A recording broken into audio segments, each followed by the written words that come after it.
Although there are no zero-emission targets for national rail, my environment and transport strategy set the ambition that all rail services controlled by TfL should be zero carbon by 2030. This is part of my wider actions to reduce London's carbon emissions in response to the climate emergency.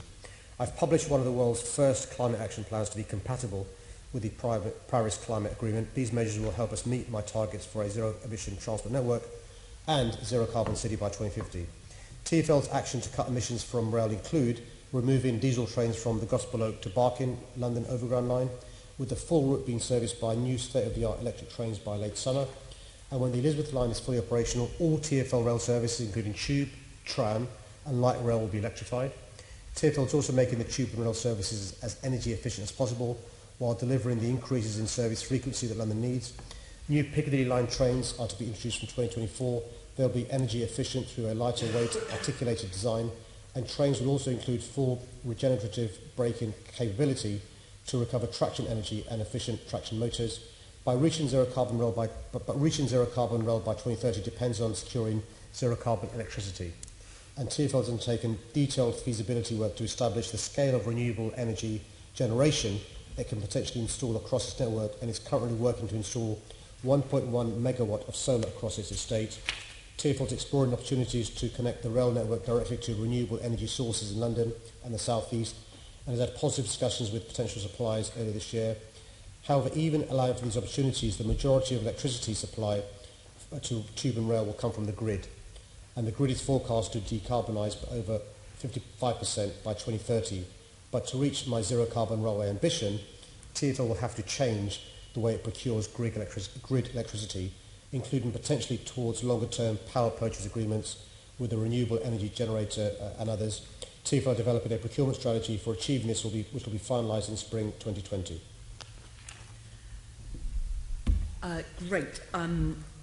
Thank you, and very importantly, you raised the point about the source of all this electricity. In my response to both your draft environment and draft transport strategies, I highlighted the opportunity of using TfL's enormous procurement power. It's the biggest energy consumer in London to decarbonise the energy grid. And I'm really pleased that City Hall switched to 100% renewable energy provider, and that your transport strategy, as you said, included an aim for all TfL rail services to be zero carbon by 2030.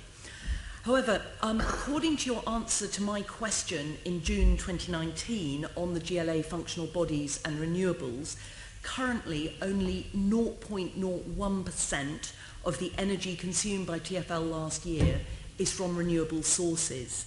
So, this is a massive gap.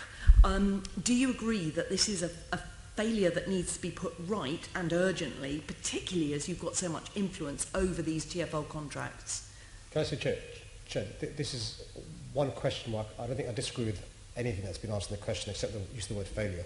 Can I say this is a good example for those watching of us putting aside party political differences and working together, and you've been really helpful in this area.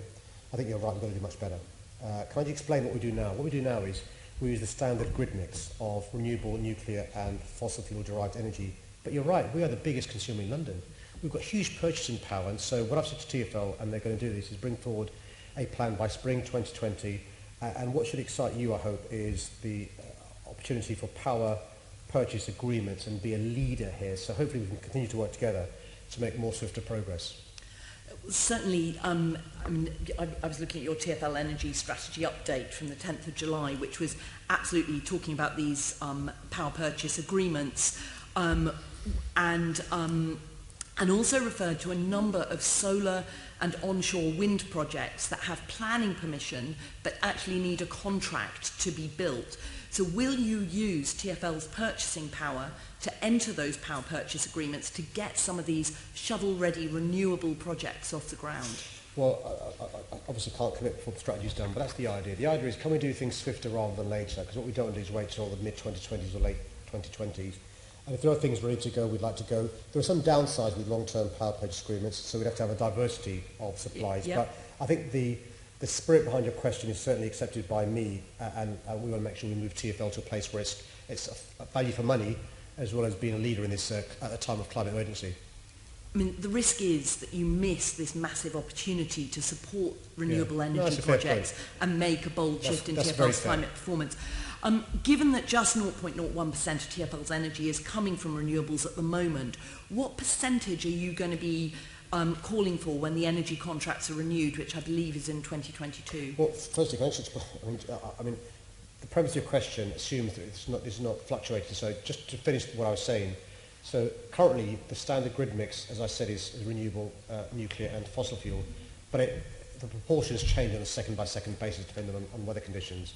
We've looked at other options to speed things up, from the green tariff, because the government changes, less value for money.